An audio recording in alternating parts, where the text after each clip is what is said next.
A scar through the indivisible island, a barrier between two old enemies, or increasingly, nothing really at all.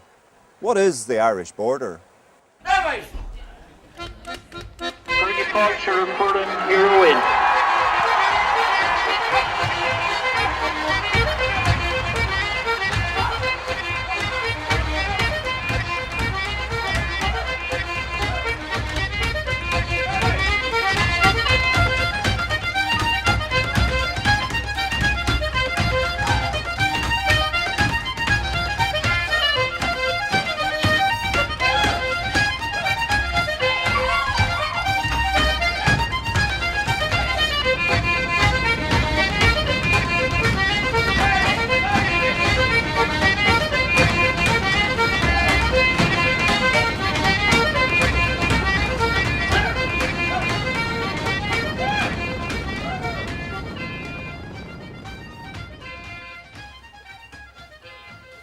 This Irish border is over 350 kilometres long. It's been fought over periodically since 1921, and yet it's very elusive. It's not an easy border to find. But there are usually a few pointers around to help you in the right direction. There's one there, tricolour, must mean we're in Northern Ireland. And here's another sign, another pointer to the border. A change in the cut of the road, from one Ireland to another in one small step.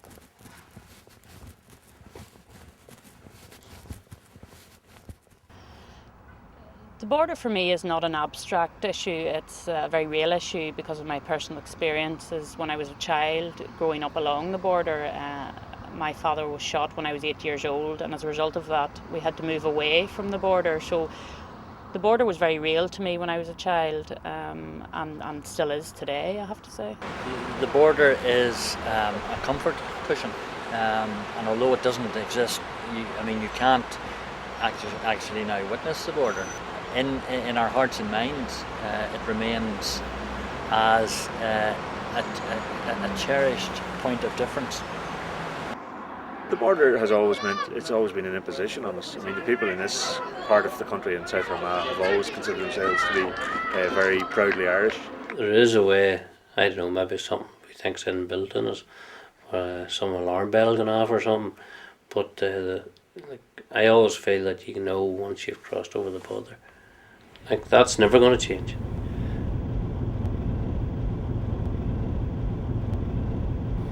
Well, the border over my life has changed dramatically. I mean, when I was a young person, all it meant was large military installations and something that we tended to stay away from. From the 1930s until the 1990s, the Irish border served as a barrier between the Southern Irish state and Northern Ireland. Customs posts, road closures, British military installations and border checkpoints on key arterial routes stifled cross-border interaction and cut off border towns and villages from their natural hinterland. The border became synonymous with alienation, fear and violence after 1969.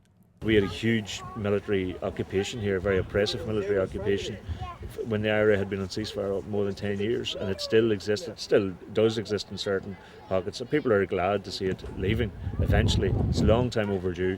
We're now living in a community where we have no security. You go up to Cross McLean, there are 2 policemen on it, and whatever armies are. Same in Newton Hamilton. In Katy you might have half a dozen police. Now that's to police that whole area. Market Hill, there's no police here. You have to go to Armagh. So you have a community who's living now with no protection. Loyalist paramilitaries would have been quite happy to come into South Armagh and murder all around them, especially in the late 80s and the early 90s, because they were hitting Republicans very hard all over Northern Ireland, except in the border areas. So a lot of these organisations would have been very keen, and it was well known that they were very keen to get into the border areas to shoot Republicans or whatever. But the ordinary people said no, that their people had went out and give their lives in the past for the belief that law and order has to be upheld. A lot of our people were murdered not because they were members of the security forces, but because they were in bands, because they were orange men, because they were just Protestants, and some of them weren't married and living in the border area and had farms. So the IRA thought if they shot them, the farm would move in, go up for sale, and they would buy it. The border has just, I think for the lifetimes of most of the people since it was imposed on us, has been seen as something which people resented. One who resented it most was the IRA volunteer Seamus Turlough McElwain from Knockatalan, County Monaghan. He was arrested in 1981 and sentenced to life for killing members of the British security forces. He polled nearly 4,000 votes in the Republic's 1982 election and escaped from the Maze prison in 1983. He was shot dead by the SAS in 1986 at the age of 26. When Columba McVeigh was 17 in 1975, he was killed and secretly buried somewhere near here on the border by the IRA. Suspected of spying, Columba met the same fate as boys branded informers by the old IRA during the Irish War of Independence. The plight of the victims of the Troubles is one that now consumes the passions of many in post-conflict Northern Ireland. We don't support violence no matter what side it comes from. Now I'll be truthful, if a soldier or a policeman shoots an IRA man, I would certainly lose no sleep over it. Matter of fact, I'd be quite pleased. But I don't think anybody has the right to go out and lift a gun to kill somebody else just for the sake of killing him because of who he is or what he is. Unfortunately, the only time we ever seen the border sealed through the 30 odd years of terrorism was when the mad cows disease came in. So, it was okay for mad gunmen to run back and forth nightly to murder people on this side of the border, but once some cow took a disease, they closed every gateway right the whole length of the border. You couldn't have moved. It's very easy to be a Protestant in a loyalist area. It's a different situation whenever it could cost you your life to express your culture and your tradition in an area like South Armagh. In the Irish border village of Crossmaglen, a symbol of IRA insurgency looks up defiantly at one of the castles of the border, a British security force base. These representations of conflict still dominate this heartland of Irish republicanism, but in the context of the Irish peace process, European integration, and sustained British-Irish partnership, are they the potent forces that they once were? Yeah, I think if you look back over the last 10 years, there's been a tremendous amount of change on the border. I mean, the first thing, I suppose, is the absence of the visuals of the border. It's now fairly hard to detect where the border is since the checkpoints have been dismantled. Communities are reconnected. You take, a road like the one we're on. A lot of roads like this would have actually been physically closed off during the worst of the Troubles, and the impact of that on communities was that maybe two villages that might have been 2 miles apart had to do maybe a 15-mile round trip to connect with each other. So there was the sense of physical disconnection has lessened. The challenges that people experience from a social and economic perspective living in the border region, those kind of challenges can really only be addressed if you have the kind of stability that now prevails. With stability come new opportunities for economic growth, especially for large border towns that suffered badly during the Troubles. Newry lies between Belfast and Dublin, just north of the border. It has been increasingly successful in luring southern shoppers with an eye for a bargain.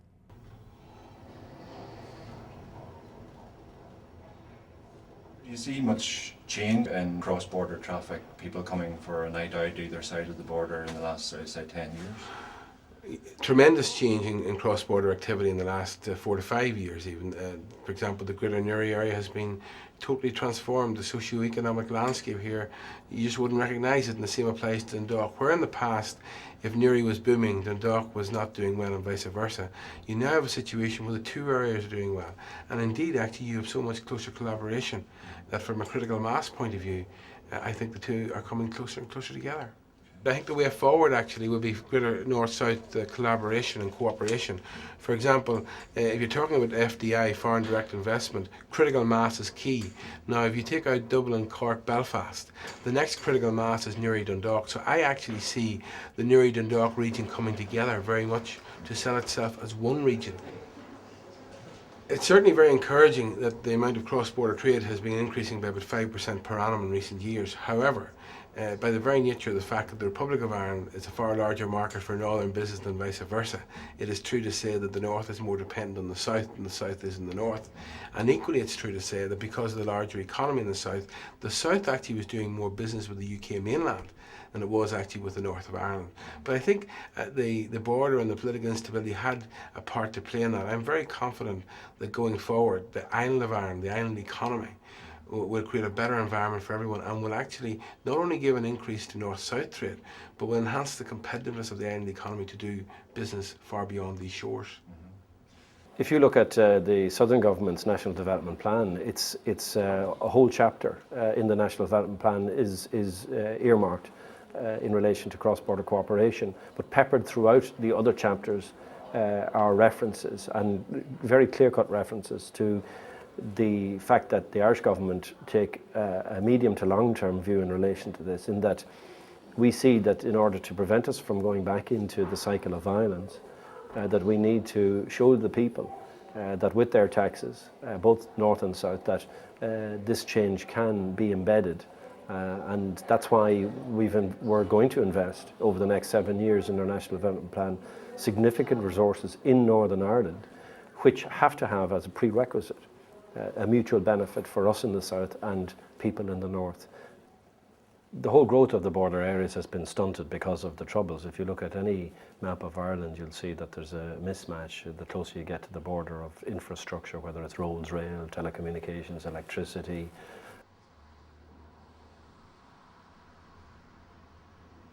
Our position in relation to funding that comes into Northern Ireland is whether it benefits the whole of the people of Northern Ireland and whether that's going to make a difference to them, and that's going to be our touchstone for any funding that comes in here, including the money that comes from the Republic of Ireland. I believe that any funding that comes into Northern Ireland will not have an impact in relation to sovereignty, because as far as I'm concerned that matter is well and truly settled now, and recent reports indicating that a United Ireland was off the table and would be so off the table for a considerable number of years is something that I welcome, not just because I'm a unionist but because it gives stability. I mean, what people want most in Northern Ireland is stability, so that we don't have to keep coming back every year to the constitutional question.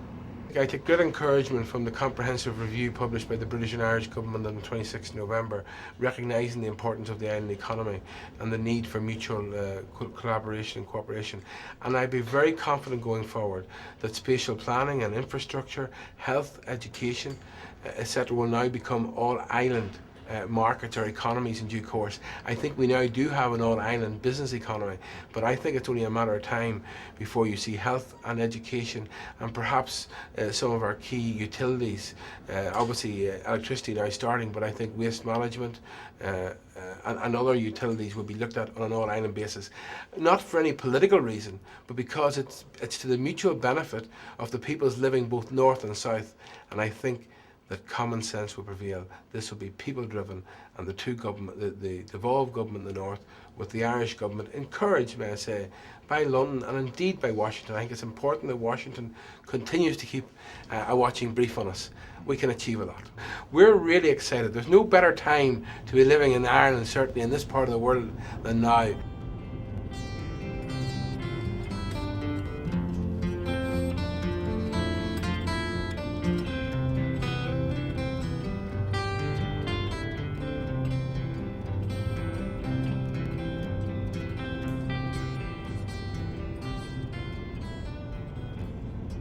I think where you have, for example, a strong economic centre, if you take, Newry or Derry, those centres have retained a connection with their hinterland across the border. They're places where people go to do their Christmas shopping. They're places where people work, that people work across the border every day.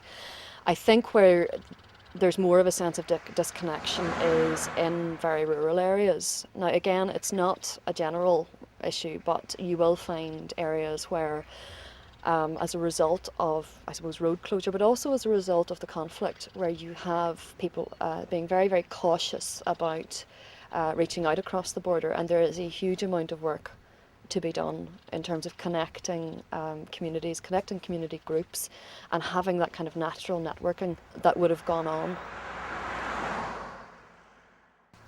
Well, if you take this border, what you have at the moment is a huge amount of activity and collaboration, particularly around the development of an economic corridor that would run, I suppose, between Derry and Letterkenny.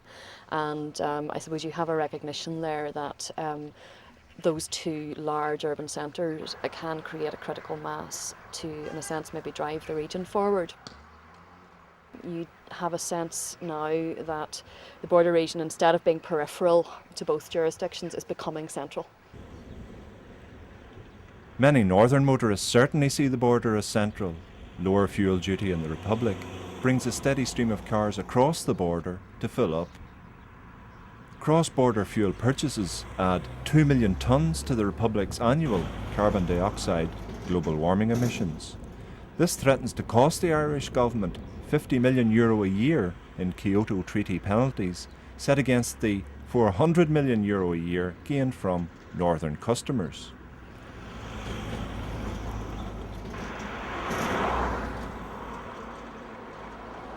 North of the border, it's a very different story. Survival here often depends on the ability to transform a petrol station into a shop, a bureau de change, or a car wash. North-south tax and currency differentials mean that smuggling is intimately associated with the border. However, EU efforts to ease cross-border trade and harmonise tax rates mean that smugglers now concentrate mainly on fuel and agricultural livestock. Your political enemies and competitors would accuse Republicans of being deeply implicated in smuggling. How do you respond to that accusation? Well, there's a lot of smuggling along the border, as there is along every border you could find in the world. There's smuggling. As long as there's a price differential, people will find a way of exploiting that. There are people involved in it who are Republicans, and there are people involved in it who come from every political persuasion and none. People come from every religion and none. And it's not confined to any one individual group. It's not even confined to people who live along the border that are involved in smuggling. And that's always been proved to be the case. People accuse Republicans of making a living out of the border. Ironically, Republicans are the people who are most intent on doing away with the border. The people who resent the imposition of the border in this country most are Republicans, and the people who strived to get rid of the border most are Republicans. So, I mean, people will always choose freedom over whatever economic benefits the border might bring to a border region, because those are very small benefits for a limited number of people. The vast majority of people's existence is damaged by the existence of the border itself. Uncle Billy, how are you? Jim, I want a word with you. Smuggling diesel. This day and hour. It's just business. It's not right. The diesel's the only thing keeping this place from going under. It has to stop. This is Glaslough, a picturesque village in North County Monaghan. It's the home of the Leslies, and the Leslies live up here in Castle Leslie, a beautiful period castle, renowned for the fact that Paul McCartney and his now ex-wife, Heather Mills, got married here. This is the Gate Lodge, and walking up here one day last winter, I went to turn into the castle, only I turned into a petrol station. The film Middletown was shot in Glaslough, a morality tale. Middletown explores the subjects of religious fundamentalism, humanism and diesel smuggling in an Irish border village during the 1960s. You couldn't even let me enjoy it one day, could you? Could you describe the significance of diesel smuggling for the plot? Well, it really was intended to show the moral decay of the place when the father, who's the town's prominent businessman, was involved in, this illegal activity for, material gain. Violence and religion is a very prominent theme in the film, as well as this humanist alternative. Yeah, it's something that's really writ large in our culture. Mm-hmm. It's part of our psyche without us even being that terribly aware of it. And I think also that sometimes violence is the logical end of any sort of absolutist position, because it can't sort of brook threat or questioning. I came not to send peace but a sword. There are quite a few middle towns internationally and a couple in Ireland alone. So, but the idea of the fact that our village is called Middletown is undoubtedly influenced by the presence of that in my consciousness and Dara Carville's consciousness, the writer. We both grew up very close to here, but our idea of the place and the reason why it was called Middletown was more associated with the idea of sort of transition and sort of purgatory, really.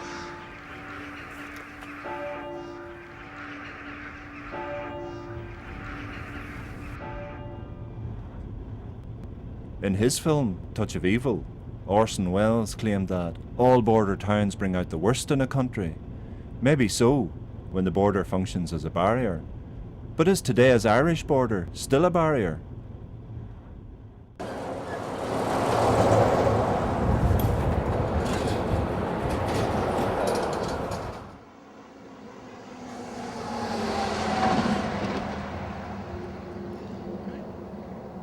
This is Middletown, a small village just north of the border.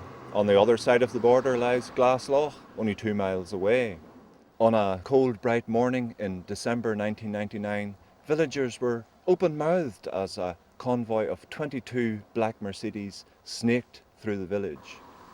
The convoy was on its way to Armagh City, where the Irish government was due to attend the first meeting of the North-South Ministerial Council to promote North-South cooperation.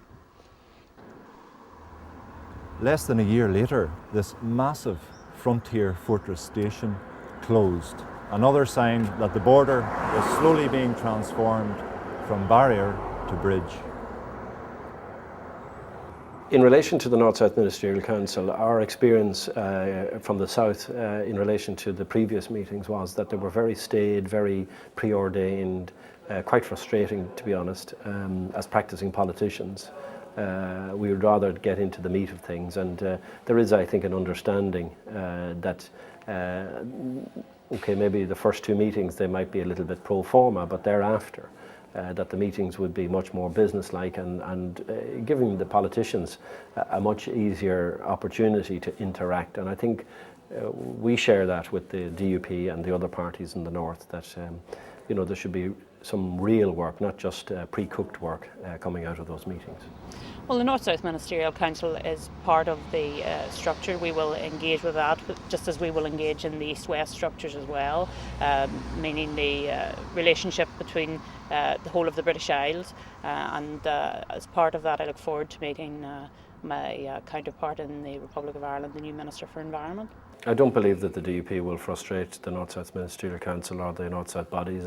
Anything that we've picked up from them is that they want to progress these and work within the parameters that are laid down by the Good Friday Agreement. Well, it'll come as no secret that we as unionists want to make sure that the East-West connection is strengthened, maintained and indeed developed, because as unionists there's no secret that we want to remain very firmly within the United Kingdom. That doesn't have to come at the expense of practical working arrangements that are happening on the ground in relation to North-South cooperation. I don't really actually see those issues that are happening on the ground as North-South cooperation in bold letters, if you like. I see it as communities working together, albeit that there's a border in between them. And I think, if anything, that should be an indicator of the way in which relationships are developing. I think sometimes when you give it a grand name and give it a grand structure, then people are concerned and rightly feel threatened on some occasions. But if communities are working in a very low-level way, and I've seen it in Fermanagh happening in various number of places, if they're working at a very low-level way and getting on and making relationships for their own communities, then it works. North-South cooperation is very strategic. It's about the administrative collaboration between two governments, two public administrative systems. There are issues that impact communities that can only be solved by North-South cooperation, for example, in terms of legislative change, in terms of looking at consumer rights for people in the border region, which is a particular issue. I'm not ruling out having relationships as one would expect in normal times between neighbouring countries if there's an issue that needs to be dealt with between Belfast and Dublin.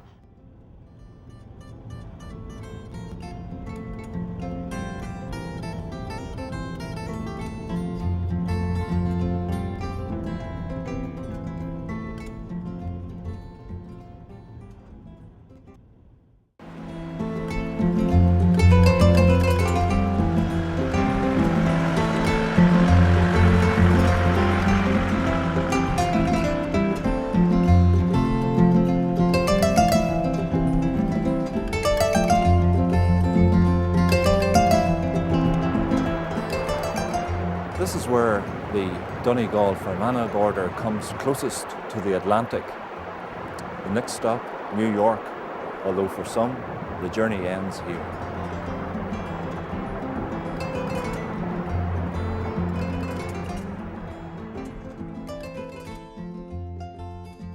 I think the reality is the European Union provided the framework for thinking cross-border, working cross-border, doing cross-border. The fact is, the border intrudes less on day-to-day life here, precisely because the European Union has seen the removal of the customs border, for instance, precisely because of the creation of the single market, and so that has helped a lot. It's no longer the case that a burglar alarm business in Derry has to have a separate set of tools, separate set of equipment located over the border for it to do its work over there. So, and that's all because of our membership of the European Union and the single market. But possibly the most important thing that the European Union has done is by the creation of discrete cross-border funds and by deliberately building in cross-border measures into wider programmes of the structural funds and into programmes like the Peace and Reconciliation programme, then departments, community and voluntary bodies, private businesses have all had budget lines to go and to bid to fund cross-border measures and cross-border initiatives. They've been able to produce pilots which in turn have proved the worth of cross-border activity, and then in turn that has led to more mainstream cross-border thinking and cross-border activities. The best circumstance to have good cross-border activity is by having all our own democratic institutions, because then everybody has confidence in that cross-border activity and everybody can be assured it is about collective interest and mutual benefit. I think the European Union has played a role, most specifically in relation to the physical context of the border, because when I was growing up along the border, the roads to the south of the border were probably the worst in the island of Ireland, and now they're probably some of the best roads that we have, and that's down to the impact of the European Union. So that's from a physical point of view, and obviously the European Union has also had an impact through their special programmes that they run from a cross-border nature as well, and the interaction that goes on there. The more exposure people north and south can have to each other's experiences, the more we can actually share plans and share ambitions, the better that is for everybody. Now, I do not believe for one moment any assurance that comes out of Dublin. We have a neighbour who covets our property. In the 1960s, the fundamentalist preacher Ian Paisley roared, "A traitor and a bridge are very much alike, for they both go over to the other side."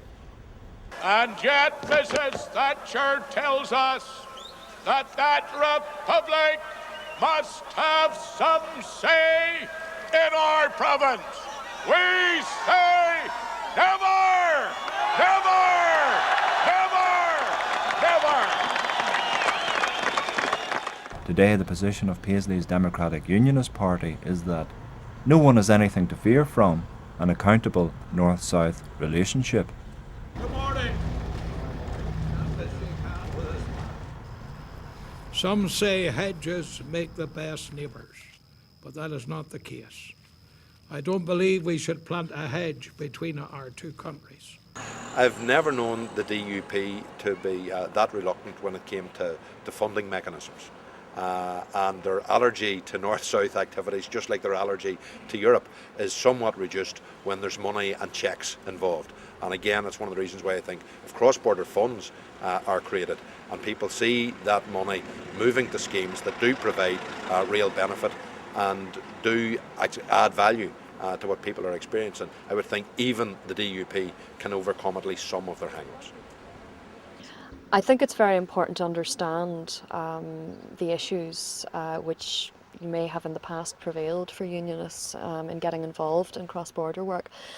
And I think one of them is that in a European sense, cross-border cooperation is not about removing borders. It's about, I suppose, limiting the amount of negative impact that a border can have on the economic or social well-being of a region or an area, and in doing so to make the European Union more competitive and more cohesive as an entity.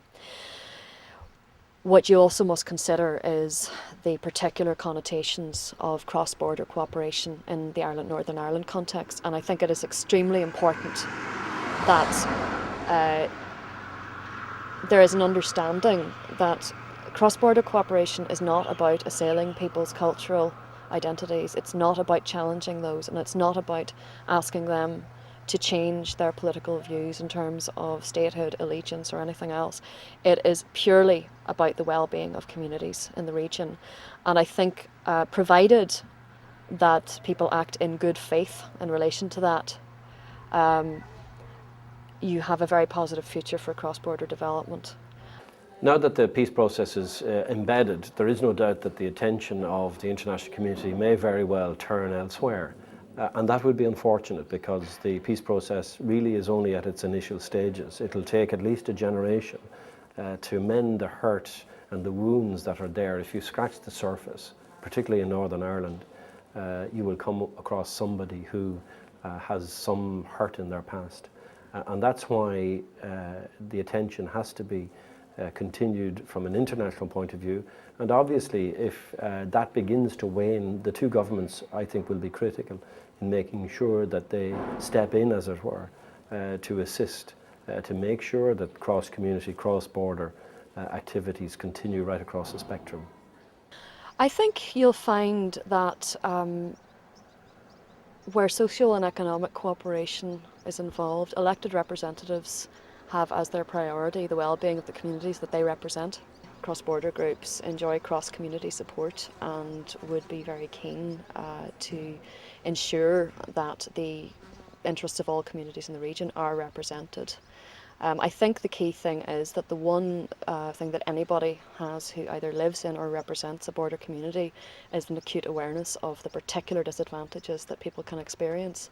For example, you know, if you're Say you live in Donegal, you work in Derry, you're immediately faced with the choice of, you know, where do your kids go into childcare? Do your childcare credits work on the other side of the border? You know, where do you register and tax your car? Where do you pay your income tax? You know, there are very, very practical issues like that. And I think from a logical perspective, you have a tremendous amount of support for this kind of collaboration, particularly among elected councillors.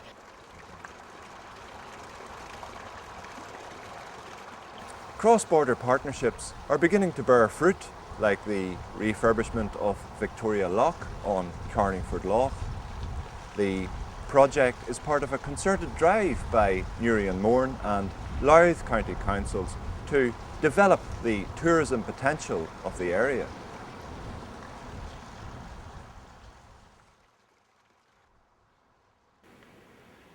As far as funding goes, we're just bottom of the pile. This notion that unless you're prepared to say that everybody is getting on well and you're reaching out the hand of friendship, that you're entitled to funding, and basically your organisation's not going anywhere. We would differ with that.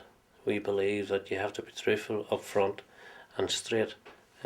Instead of just sitting down having a cup of tea and a biscuit and pretending everything's okay, we believe that you need to be truthful with the people, and hopefully that's when you will start to get to the core of the problem. Yeah, well, I believe that people should be talking from north and south. I believe it's important that we do talk and that people learn about each other, especially in the border areas. We have people who live in the border areas who have never put their foot in the southern side of the border. Now, that's hard to believe, but have lived all their lives but would never put their foot across into the southern side of the border. I, as somebody who lives in the border area and have lived all my life, understand that there are parts of Northern Ireland I have not been to because my parents wouldn't bring me, and vice versa. There are people from the north who have never been south, and that really shouldn't happen. I mean, we should be able to live and go to our respective areas and enjoy our respective areas like on any normal island. Partition in 1921 effectively created two Irelands, yet today, up here on Slieve Bay, the border is literally nowhere. All we can see are 12 counties of Ireland, north and south.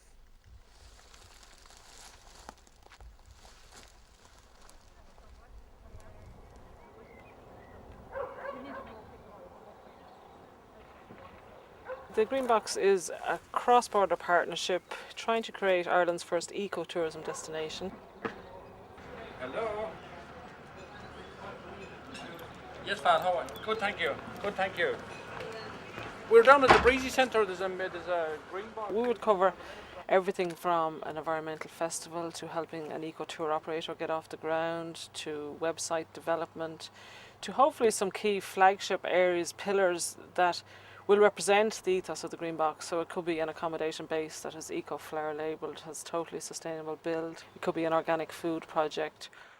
What was the incentive to be cross-border? I suppose in the earlier days it may have been from a funding basis, but I think geographically the type of product we're trying to develop, there is no difference in the product in Fermanagh and in Leitrim and in West Cavan, that it's a part of Ireland that has been very much neglected. We're not on the Ring of Kerry, we're not at the core of tourism developments, so the characteristics of both economies are very similar. Would it be right to say that you rely on European Union funding?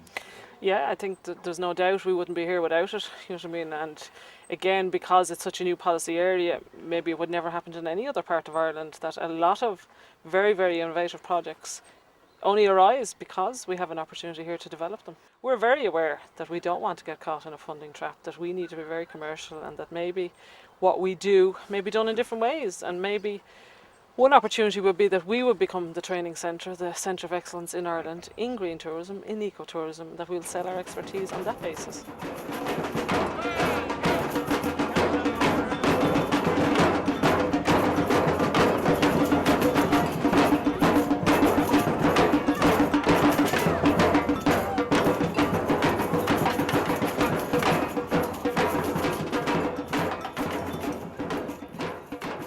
We tried to create a parade which everybody could get involved in, and we kept it neutral with samba music. Very colourful parade. So then just gradually over the last 3 or 4 years we built that up, and now we've got the stage where we're actually hiring our stuff out to other festivals throughout the country. Again, as an upcoming generation. Border roads in Castledeck are all blowing up, so there's very little movement from Castledeck, Ballybofey and vice versa. But the social end of it would have been practically non-existent. So we're really mainly centred in the Ballard Theatre in Ballybofey, which has been on the go as a drama theatre. There's 15 or 20 years through a FAST scheme, and they were linked partners for the application to Cooperation Ireland for funding. It was maybe 20 years, there was a kind of a generation there that never sort of was across the border. Not because they didn't want to go across. But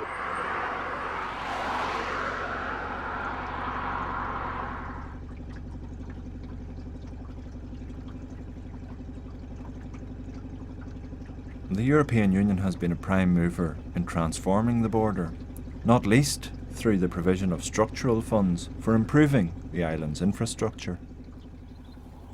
In 1972, a massive bomb destroyed the Aherlian Bridge over the Woodford River. It cut off the town of Belturbet in County Cavan from its surrounding hinterland north of the border in County Fermanagh. It spelled economic decline for the town, and it inconvenienced local farmers who would often have to make a 40-kilometre round trip in order to feed their cattle. After the Republican and Loyalist ceasefires of 1994, the two governments decided to initiate a programme of reopening closed border roads and rebuilding the Aherlian Bridge. The bridge was completed with the help of funding from the European Union in 1999, and today it stands as a symbol of the advantages of recreating borders as bridges. There has been a significant increase in cross-border activity, and slowly but surely we have managed to get the administrations north and south to have a more joined-up approach, and that's, I think, largely down to initiatives by people who live in the border area, who have organised themselves in a cross-border fashion. The local councils have done that north and south, organised themselves quite well in cross-border. Of course, the existence of EU funding for cross-border activity has helped that enormously. Give it on, Nathan. You believe then that the emphasis should be on economic cross-border activity, not least to make it attractive to unionists who perhaps fear the political connotations of cross-border activity? Well, I think very many unions have never been afraid of cross-border economic activity. They've engaged in it as much as their nationalist neighbours. I think they have political fears in relation to All Ireland prospects, and I think that's another day's work to persuade people in relation to that.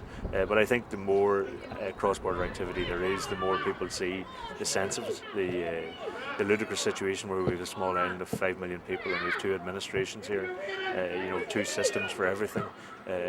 People have been unable, in border areas in particular, been unable to access health or social services across the border in a proper fashion. Don't give a stuff about cross-border activity, within reason. If it's people coming from the southern side to make political decisions down here, now I would differ there. But as far as people working together and stuff like that, I wouldn't have a problem with it. Borders are central to questions of identity. They retain their symbolic significance for national identity, even in today's increasingly integrated European Union. The border is important in that it is the land frontier that defines whether you're Irish or British. And from a unionist perspective, it is therefore important that the border remains as an indication of our overall nationality and identity. When you say that, do you mean that everyone on this side of the border is British? No, I think we probably have to be aware and have to be sensitive to the fact that a sizable proportion of the population of Northern Ireland do not and will never regard themselves as British.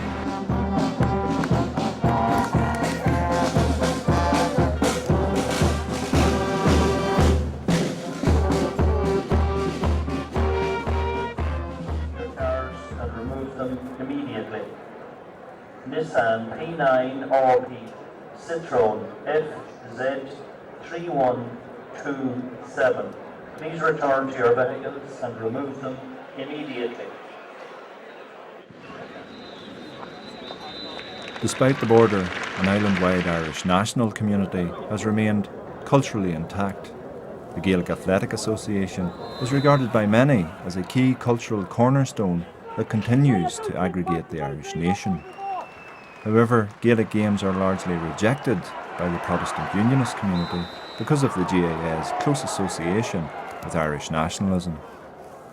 The GAA, or Common Low Class Gael, was founded in 1884, and primarily it gave a great lift to the people because it said to them, just be proud of who you are, be proud of what you are, organise your games, promote the culture and establish your own identity. And basically the Common Low Class Gael has been doing that for over 100 years.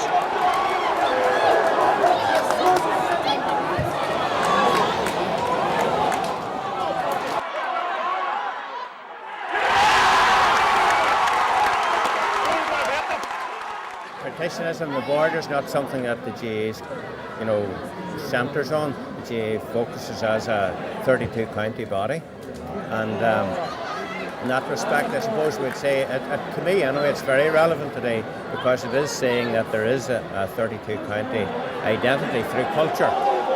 And as you're saying, that's something which has been recognised in other countries as well. I would contend anyway, maybe everybody doesn't agree with this, but I think if you love your own culture and you have respect then for other cultures, I think the two go together. You think eventually that people from other countries, the Poles, Lithuanians, Portuguese-speaking people will eventually be out here representing counties? Well, you know, if you look at the spectacles here today, Tyrone and Derry in football, and if you look what's going on, will be going on in another hour or so down in Munster with Cork and Clare and the hurling, but we've got two tremendous field games, and I think they're bound to be attractive to anyone who's interested in sport. We can have the multicultural. I mean, all we're saying is that our own culture is very important. That's very important to have an identity, and I think that's true right across the world, you know, and keeping within Europe, the European Parliament has been very, very strong and allowing an identity to be established through culture, and that's all we're really doing with the GAA. You have to remember that the border's a mark on a map. But like the border that divides people just doesn't apply within the GAA. That type of a border is not there. Like for example, here in Tyrone, we would have had a very close affinity with Monaghan through club football and through tournaments down the years. We would have the same with Donegal. And of course, Donegal is a main point of holiday as well.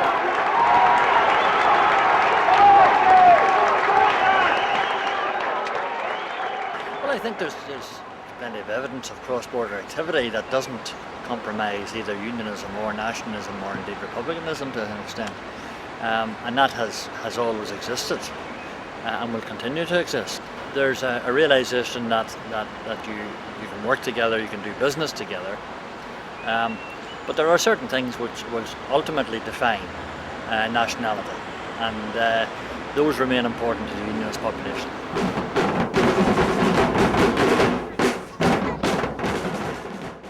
Here in Lower Scott Street, Old Dungannon meets New Dungannon.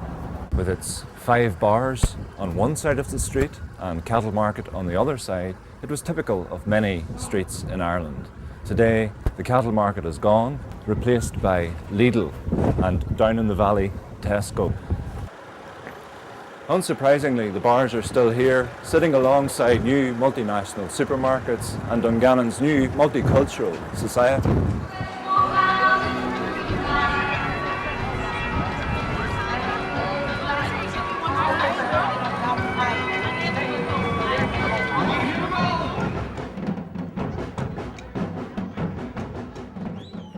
Over the last 10 years, this town has become increasingly multicultural. Portuguese, Lithuanian, Polish people coming from all over to work in the town. As a result, the Mayor has led on a pageant today to celebrate Dungannon's newfound cultural diversity.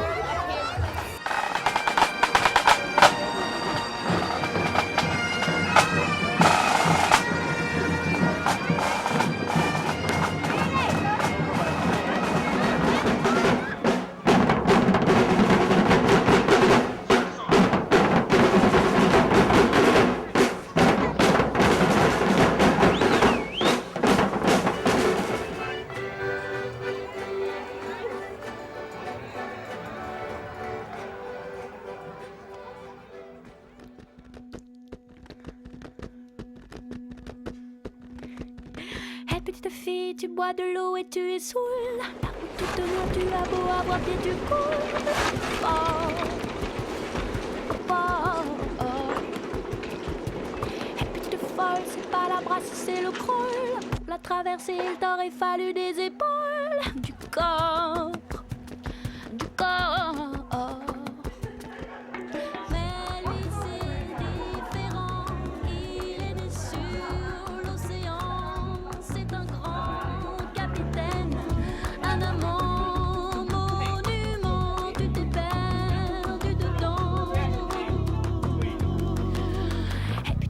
On n'est jamais deux à partir. Il y en a toujours un pour larguer, l'autre pour l'enquire. Nestled between Sleefoy, the Mourne Mountains and Carlingford Lough, Carlingford is no ordinary border village. It boasts 11 gourmet restaurants, 10 pubs and over 30 places to stay. If only all villages in Ireland could be like this.